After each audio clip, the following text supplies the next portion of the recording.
Suicide, or according to some Trinis, suicide. It's widely believed that talking about suicide is a bad idea and can be interpreted as encouragement. For some people, talking about suicide is as disturbing as talking about sex education, teenage pregnancy, or culmin birth. They'd rather not, but we need to talk, not about culmin birth, about suicide, because depression and mental health issues are real and suicides can be prevented. Growing up, I thought someone had to be stupid or crazy to kill themselves. I thought people who attempted suicide were looking for attention. I thought people who drank Gramaxone did it because they had grass in their belly. I thought only men killed themselves, Indian men. If an African man did it, there was only one explanation. He had Indian in him. I was a very stupid child. On 2 occasions I've thought about suicide. Once in 2010 and once in...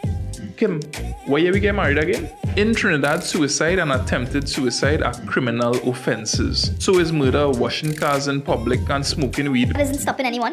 Suicide is evidence of 2 things: personal breakdown and the deterioration of society. Suicide is more likely to occur during periods of crisis. Because of this, suicide is used as an indicator of the mental health status of a population. In the Caribbean, Trinidad and Tobago has the 3rd highest suicide rate.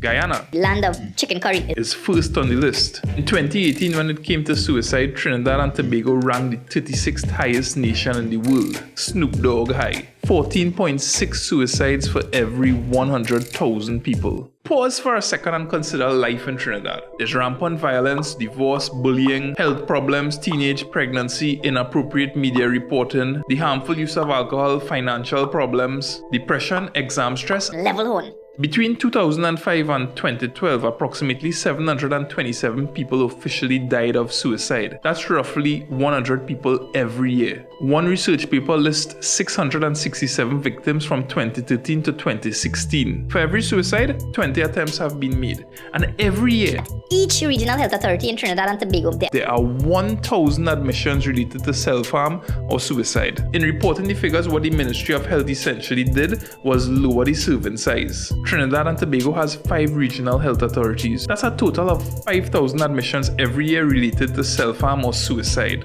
Suicide does not have one particular cause, and it doesn't affect one particular race, as I believed when I was a boy. It's an individual thing. There are warning signs, and you should know them, just like you should know CPR and what CPR means. The warning signs fall into 3 categories: physical, conversational, and behavioral. Disinterest in appearance, uncontrolled anger, frequent conversations about death and suicide, self-harming, acting recklessly or engaging in risky activities, seemingly without thinking. increased use of alcohol. If someone is talking about being dead or how much their death would free other people up, chances are that that person is suicidal. Look out for extreme mood swings. If someone goes from being depressed to suddenly happy or seemingly okay. The high chance that that person has found a solution in suicide. In 2007, a global school survey found that 21% of females and 14% of males had seriously considered suicide. 17% had a definite plan. They knew the means and they had a date and time. When someone knows the means and the date and time, they considered high risk. Of the 667 suicides from 2013 to 2016, 79% of the victims were male.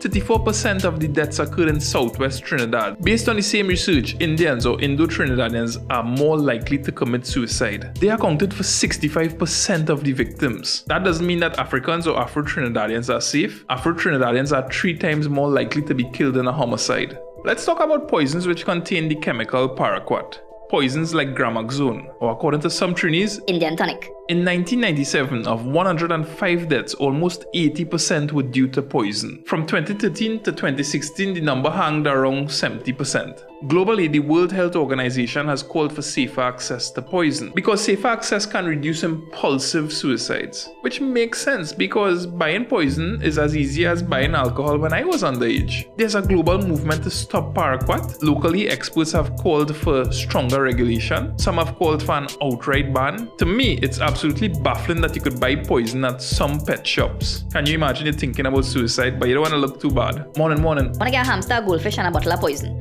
By chance, are they to sell rope? In 2018, the question of banning Gramaxone came up in Parliament. Here's the Minister of Agriculture responding to a query about the importation and distribution of the poison. The query is coming from the opposition, specifically the Member of Parliament for Oropuch West, which is in South Trinidad. Although the query is coming from the opposition, The UNC was in office twice for a total of 10 years and they did absolutely nothing to stop Paraquat or ban Gramaxone. The banning of the importation and distribution of Gramaxone is primarily a matter for the Pesticides and Toxic Chemicals Board. That is a flimsy excuse because the Pesticide and Toxic Chemicals Board falls under the Ministry of Health. The person who is responsible for making the decision, the Chief Medical Officer, subordinate to the Minister of Health. If the government really wants to ban Paraquat, they could ban Paraquat. It just isn't the Minister of Agriculture's responsibility. The question is though, if the importation and distribution of specific chemicals are banned, would suicides decrease? Wouldn't someone who really wants to end their life simply find another means? Interestingly, while suicide by poison are decreasing, suicide by the use of firearms and hangings are increasing. Banning the sale of rope isn't feasible.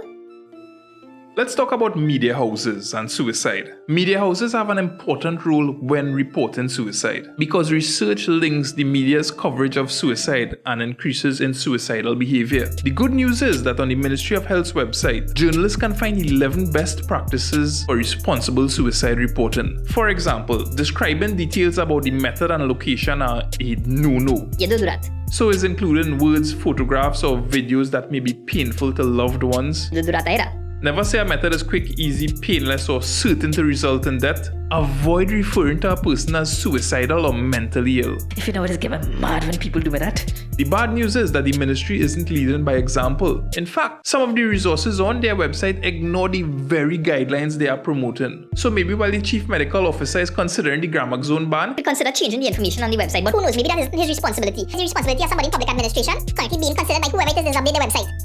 based on these guidelines, all of the leading newspapers in Trinidad and Tobago, at one time or another, are guilty of irresponsible suicide reporting. One guideline is to end pieces on suicide with a message of hope. Redwall News is committed to hope. So here goes. When it comes to suicide, the answers do not lie exclusively with government or the media houses. You and I also have an important role to look out for each other, to ask a question if you recognize worrisome signs in a loved one, a co-worker, or a stranger. Hey man, you okay? How you doing? You alright, girl? You looking too hot, I don't mean physically, I mean... Remember here for you. If you need anything, just holler. Although a stranger might tell you, Holler. put down your phone and listen because listening saves lives. And next thing, don't argue with a person thinking about suicide. Avoid saying things like, So much to live for. look on the bright side. Great is the PNM. If you're having dark thoughts, try chocolate. If you're having dark thoughts, services like Lifeline and the National Family Services Division can help. The National Family Services Division offers free counseling over the phone and in person. Call them at 794-7483 or physically visit their offices in Couva, Point Fortin, Penal. Rima, Princetown, Sawa. Lifeline is a non-profit organization that befriends the despairing and suicidal. They listen 24 hours every day. Lifeline's phone numbers are 231-2824, 800-CLOT, and 220-DODO. If you don't have any money in your phone, it's okay. The service is free. Redwall News. It's better than blues. If you made it to the end of this episode, Thank you very much for hanging around.